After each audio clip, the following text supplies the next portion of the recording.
Emily, first to the court case, if we could, on Remain in Mexico.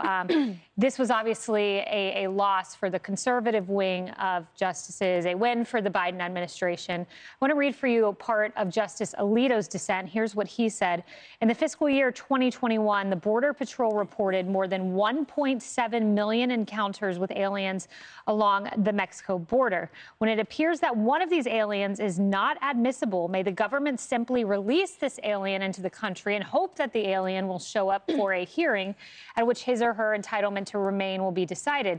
Congress has provided a clear answer to the question, and the answer is no. And then he goes on to cite the statute. In other words, Congress has been clear. Congress has been explicit. According to the Alito dissent, the executive branch must follow the legislative branch, but the majority opinion decided otherwise. They did. And I think the other argument is that the real losers here are the American public. We've had the state and local governments around the border, as well as the entire United States. We know that the attorneys generals and governors of states as far north as Iowa and Idaho have joined the lawsuit against this, trying to enjoin the government from enforcing that original decision that did away with the Remain in Mexico policy, saying this is absolutely depleting our resources. This is a complete health and human impact on us for the negative. And for the progressives, remember, that argue, well, this actually only impacted 3,000 migrants since December. The argument is one of deterrence, that the Remain in Mexico policy, its real value in part is a deterrence, and they argue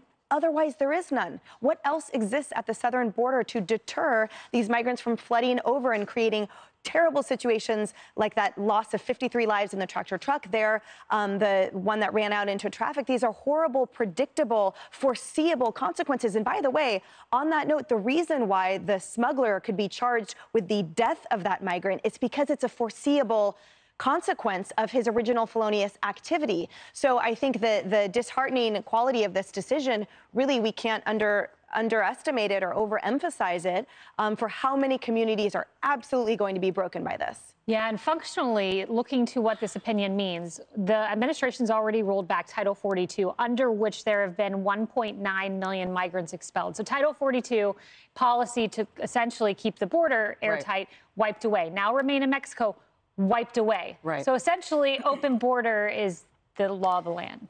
Under President Trump, Title 42, Remain in Mexico, those two laws actually, in fact, stopped a lot of migrants from coming into this country, also prevented a lot of lives from being lost. So we're talking about these 46 migrants, right, that were killed, essentially murdered because they were left in a tractor trailer, smuggled into this country. With the Remain in Mexico law now no longer, this basically means that those that are trying to come into this country that should have been waiting, you know, even those that are seeking amnesty, should be waiting in Mexico, wait in line, wait in Mexico. It's not our problem. The Biden administration is essentially coming in and saying, come on in, you don't have to wait, you just come right on in, right through the front door, and they are responsible for the deaths of these 46 migrants. And I believe that Greg Abbott— 53 now. Yeah, then originally 46, now 53 of these people who basically feel that there is an open border policy in this country. So they have an open invitation. And this administration is 100% responsible. The fact that Kamala Harris, in fact, attacked Abbott for saying that he turned quickly to politics, this is all about politics. This is failed politics, and the blood of those migrants' hands are on the Biden administration, as far as I'm concerned. Kamala, to your point, she says Governor Abbott went to politics, and that was just before she literally went to politics. Watch this.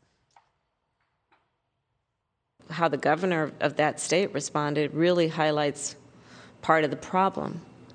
Because his response, where there are 50 dead bodies in his state, is to go straight to politics instead of dealing with the realities of the issue.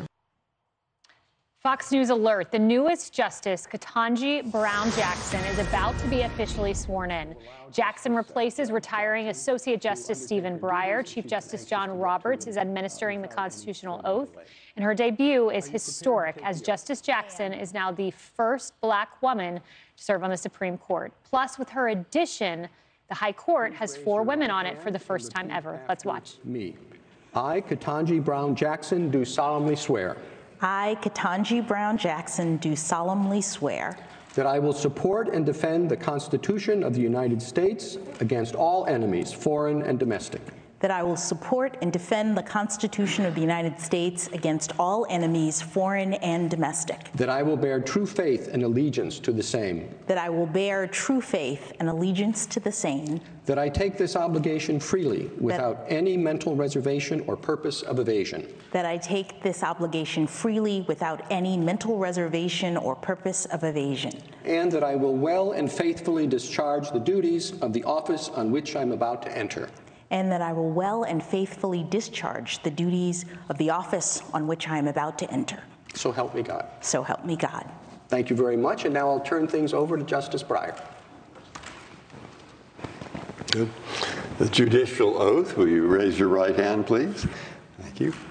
I, Ketanji Brown Jackson, I, Ketanji Brown Jackson, do solemnly swear do solemnly swear that I will administer justice that I will administer justice without respect to persons without respect to persons and do equal right and do equal right to the poor and to the rich, to the poor and to the rich, and that I will faithfully and impartially and that I will faithfully and impartially discharge and perform all the duties incumbent upon me as an Associate Justice of the Supreme Court of the United States. As an Associate Justice of the Supreme Court of the United States. Under the Constitution And laws of the United States. And laws of the United States. So help me God. So help me God. Now, on behalf of all of the members of the court, I am pleased to welcome Justice Jackson to the court and to our common calling.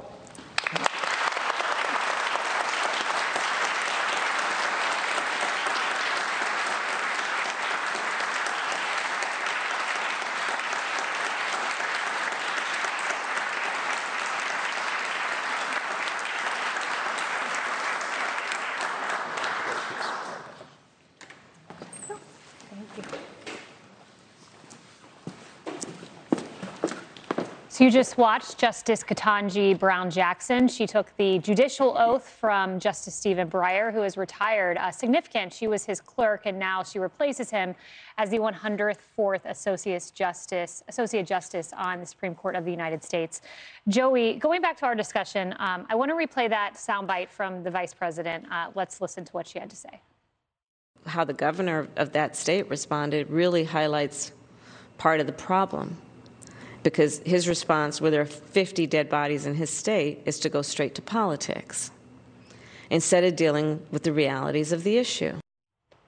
Okay, so it's the former administration's issue, except we brought some numbers for you. Joey, just take a look really quick at this. This is May 2022 encounters at the southern border, 239,416. Go back to May 2020. That's, of course, the last May President Trump was president, 23,000.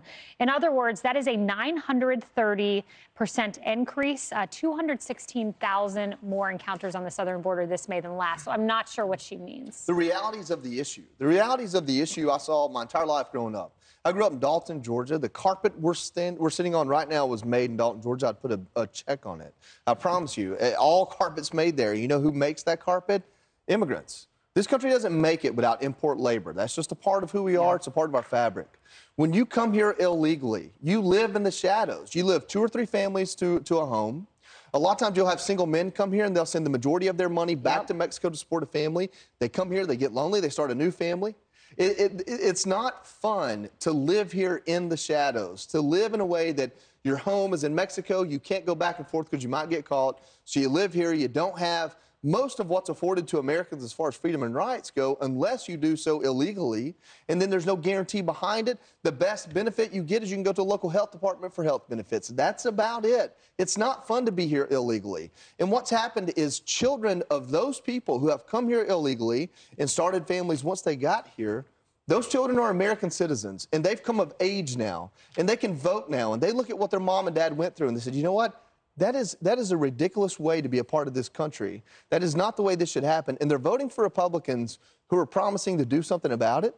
So when the Supreme Court hands this back to the administration, when the Supreme Court gives the ambiguity of immigration law to an executive branch that can change every 4 years, what that really means is the American people need to put a lot of pressure on Congress to codify immigration reform and fix what we have broken. Cassie, and we heard it all the time from Democrats. They like to paint themselves as the great humanitarian party when it comes to illegal immigrants. That is their messaging, except it's not compassionate when 53 migrants die in heat in the back of a semi, essentially, as the individual who's the perpetrator of that was very high on meth. It's not compassionate when little girls are in facilities and don't even have a place to use the restroom and are on suicide watch list. Yes, the one word that keeps running through my mind as we watch this, as you all have spoken, is inhumane. And this administration's policy or lack thereof towards immigration and towards open borders, it's inhumane. It's not fair, to your point, for the people coming over our country illegally. It's not fair for those living in border communities who have just been ravaged by all of the crime and just floods of people coming over. It's inhumane. And there's a lot of compassion for people who are trying to escape a life that we can't even imagine. But let's work on the policies. I think that's what we've learned from all of these Supreme Court decisions over the last couple of weeks is they're saying, hey, Congress, do your job. Hey, legislators, do your job.